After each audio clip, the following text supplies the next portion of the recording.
All right, many years ago, a father of faith made a comment to the effect that if there is no particular day that you know you became born again, then you are not saved. In other words, what he said was, if you cannot trace your salvation to any particular day, then you are not actually saved. That is not true. It's not correct. Respectfully, it is not correct.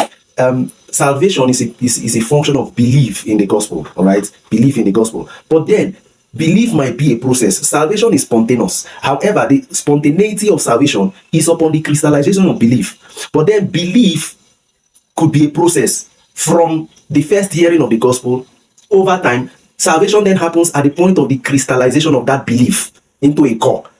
Then at that instant, salvation happens. Yeah, so whereas I'm not saying that salvation is a process. Salvation is not a process. It's a spontaneous reality. It just happens. All right. But then it might be a journey up to the point where that thing happens.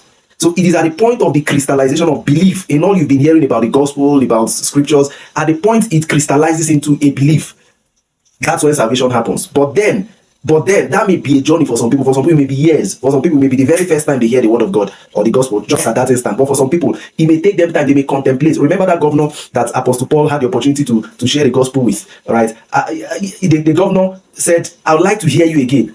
Yes, he told Apostle Paul that you are trying to convince me, this man. I would like to hear you again. So for him, it was a process. So it is possible that someone is saved without actually knowing when his belief crystallized into core faith in the finished work of Christ. Yes, it's possible.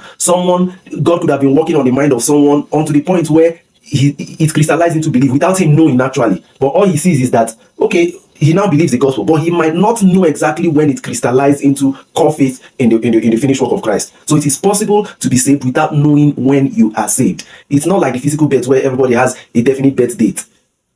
Yes, there is a definite date everybody got saved, but what I'm saying, the person may not know. It's not compulsory. It's not a condition precedent. I hope this helps. Bye.